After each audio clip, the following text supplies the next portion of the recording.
You can eat clean, work out, and even get your B12 shots or infusions and still wake up exhausted. Does that sound familiar? Your body's communicating, you're not just getting older.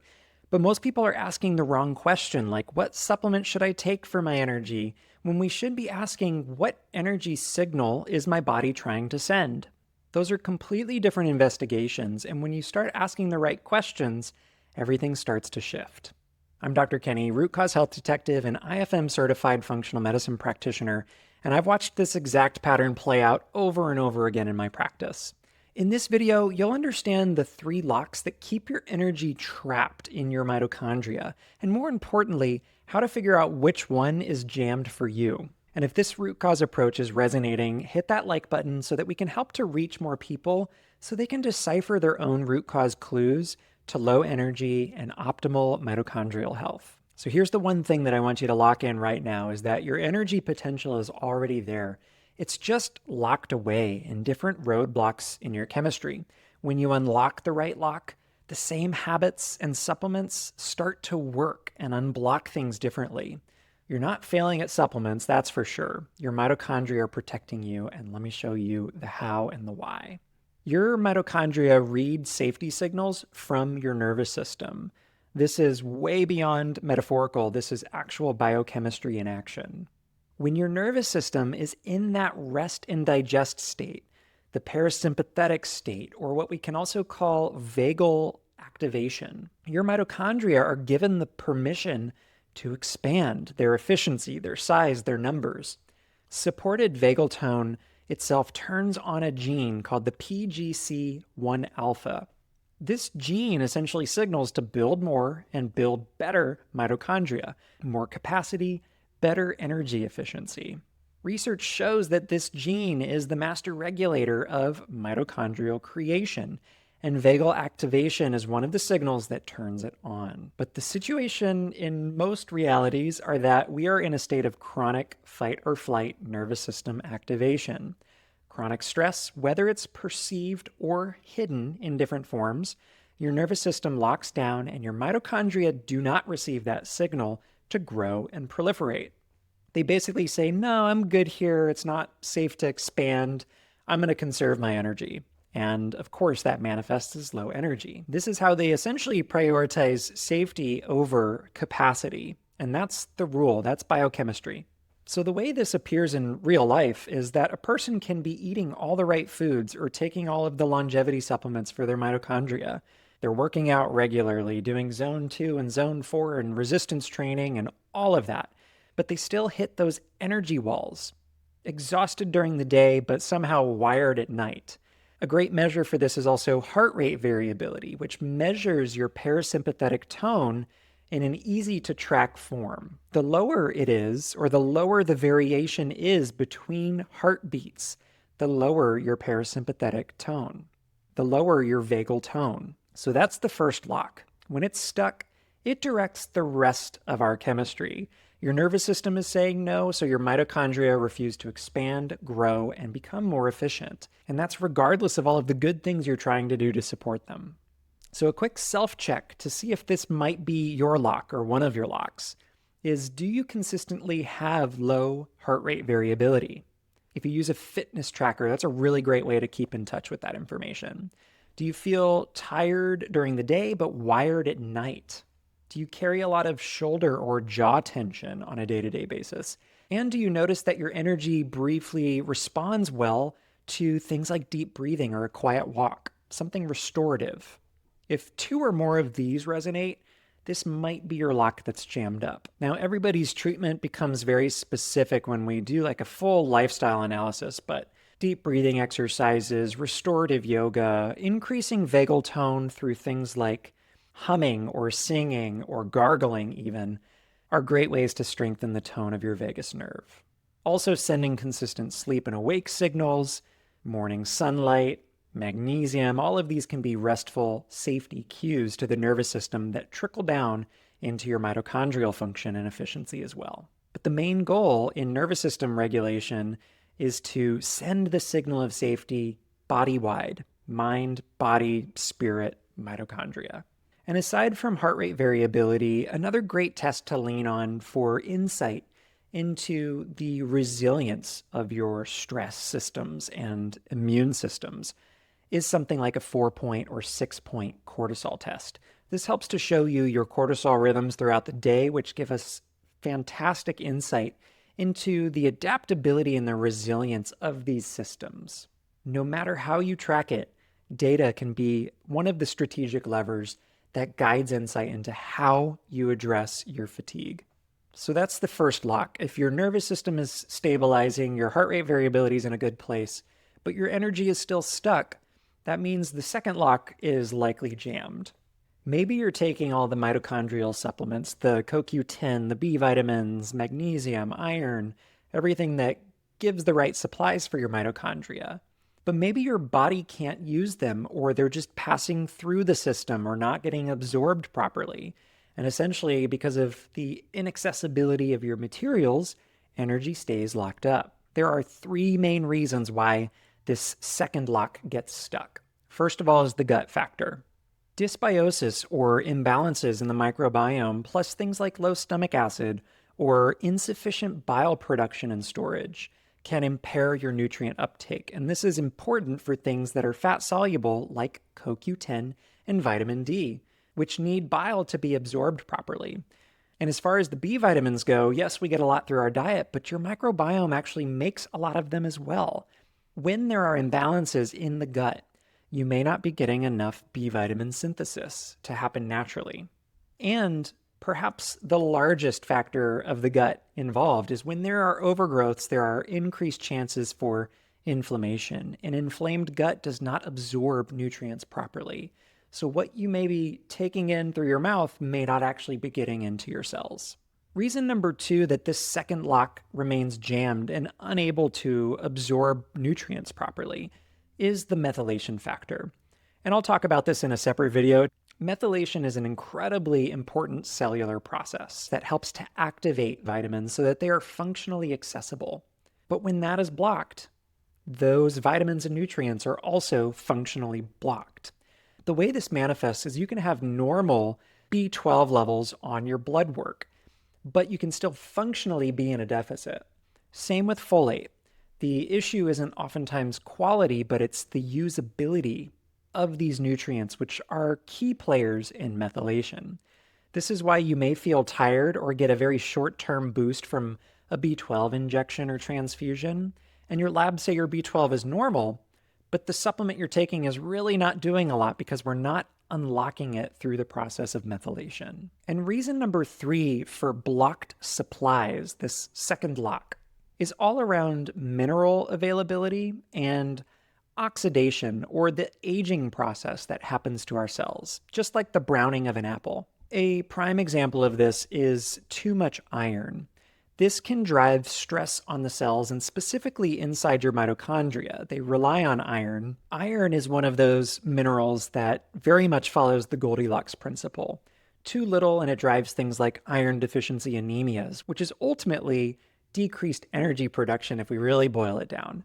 But iron overload or having too much can actually generate additional oxidative stress that literally stalls the creation of energy inside of the mitochondria. It does so by throwing roadblocks in an enzyme called ATP synthase. And almost like it sounds, this is the enzyme that helps to make or catalyze energy creation. ATP is like the energy currency of all of our cells. Research shows how mitochondrial structural damage in states like chronic fatigue syndrome show how oxidative stress can physically alter your mitochondrial function, making them less efficient. Magnesium is also incredibly important. It bathes your mitochondrial insides and is essential for ATP synthase, the same enzyme, to function properly. So low magnesium, high iron, these can stall energy production. I've put together some of the research articles that I used for this video into a free research summary that you can download in the link below. You can find it in the description or the pinned comment. If you're one who likes the research, definitely check it out. So let's do a quick self-check to see if this might be your lock. First of all, do supplements seem to be doing nothing for you? Chances are they're not getting into your cells properly. or it's a form issue as well. Next is, do you experience regular bloating or digestive issues and food reactions that suggest imbalances going on in the gut? Or have you had your blood work tested and your B12 is normal, but your homocysteine is elevated? Sometimes you have to ask specifically for this marker. And lastly, do you experience symptoms like restless legs or regular muscle cramps or poor stress tolerance as well? If 2 or more of these resonate, this might be your jammed lock. So to help unblock all these different stages of absorption roadblocks, start with strengthening your digestion. Protein with every meal, making sure that we're stimulating stomach acid by being in a restful state while eating, and maybe even using digestive bitters or digestive enzyme products to help stimulate adequate enzyme and bile production. Introducing fermented foods can go a long way, as well as making sure that we're checking things like magnesium levels. Most people are functionally low. Some of my favorites are magnesium glycinate or 3 and 8, depending on how you want to use it. And also know your iron status. Iron is very directly related to mitochondrial function. And when it comes to an expanded iron panel, think ferritin, serum iron, total iron binding capacity or TIBC, and transferrin saturation. Copper and zinc ratios can go a long way here too. That's the list if you want to bring that to your practitioner. One of my favorite tests for addressing these mitochondrial bottlenecks is in organic acids testing. This helps to look for elevated markers along the pathway of energy creation that shows us that some of the chemistry is stalling at these different steps. It also includes markers like homocysteine and methylmalonic acid, which give further insight into functional B vitamin status. And finally, if you do have digestive symptoms, or even if you don't and you're suspicious, a comprehensive functional stool panel can give some great functional insights for unlocking energy. So we've got the nervous system improving and the nutrient supplies are becoming more available, but energy is still inconsistent. That means that this third lock is likely jammed. And this is all around the idea of metabolic flexibility. Your mitochondria can run on 2 main fuels, glucose and fat. Most people are locked into this glucose dependency for energy production. They need carbs to finish a workout, or they get shaky if they skip a meal. And that's all around blood sugar balance for energy production. One of the telltale signs is oftentimes afternoon crashes of energy or waking up in the middle of the night. But the real issue underneath this is that chronic stress and blood sugar imbalances, that roller coaster that many of us are on, train your body to essentially fear fat burning. And that's the more efficient process for energy production at the mitochondrial level. This is why doing all of the zone 2 training or the sauna usage and red light therapy, all of these mitochondrial hacks might feel terrible or just not work because your mitochondrial engines cannot access fat for energy properly. Zone 2 aerobic training, where your heart rate is generally just high enough where you can still hold a conversation while working out, is supposed to improve fat burning. But if you can't access that fat properly, Zone 2 training can feel awful. It's almost like putting the wrong fuel in your car to function. So here's a quick self-check for this lock. Do you feel shaky or irritable if you delay a meal? Do you rely on carbohydrates to finish even light workouts?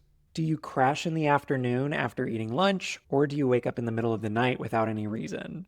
And does fasting feel impossible and scary? If 2 or more of these resonate with you, then this might be your jammed lock. A protein-forward breakfast can be a very great place to start. Protein signals that your body has fuel. And then getting into the habit of even a short 5 or 10-minute walk every time you eat can help with blood sugar regulation. And an additional safety cue for this lock is even meal timing. Try and eat at least 3 square meals a day and stop grazing throughout the day. Your mitochondria need that break between meals to switch from burning carbs for energy to fat burning. And if you're starting with some aerobic working out or movement, start slow. Work so that you can breathe through your nose the entire way through and get adequate oxygen, because oxygen is also a signal for mitochondrial supply and production. Some of my favorite tests again here include an organic acids test, which gives insight into the fat component breakdown at the mitochondrial level, as well as using something like a continuous glucose monitor. They're such powerful tools to get immediate feedback as to what your blood sugar is doing the minute you put something in your mouth. So now that we've explored these 3 locks, it's also important to mention that you may actually have locks in 2 or 3 of these. It's often not just one. Our body's processes do not live in isolation. They are intricately connected with one another. This is why weight loss, for instance, is so much more than calories in, calories out. Somebody who has low vagal tone or parasympathetic tone, their nervous system is saying conserve. They can't access fat oxidation because their mitochondria aren't expanded enough or efficient enough to truly go there. So zone 2 training can feel awful. These roadblocks just keep piling up, and it's what makes getting out of these situations so much more than just power through. This is cellular feedback at its finest. So we treat the jammed locks, and then everything starts humming together very differently. And when exploring these 3 locks, give yourself some grace. The point is not to solve all 3 of these at once. That can just lead to chaos and its own roadblocks. Identify which looks most stuck for you, and then pick 1 or 2 things to try for 2 to 4 weeks. We're talking this long stack game here because that's what's going to send the real safety cues. So if you're suffering from low energy, here's what I want you to know is that your mitochondria are not broken forever. They are adaptable when we address the locks underneath. They're reading the safety signals from your nervous system. They're responding to nutrient availability, both in the gut and at the cellular level. And they're adapting to your fuel type preferences, sugar or fats for fuel. If this root cause message is really resonating with you, please subscribe to my channel and check out this next video, which YouTube thinks you're going to like the most after learning about mitochondria with me. I'm Dr. Kenny, Root Cause Health Detective. Thank you for watching, and I'll see you in the next video.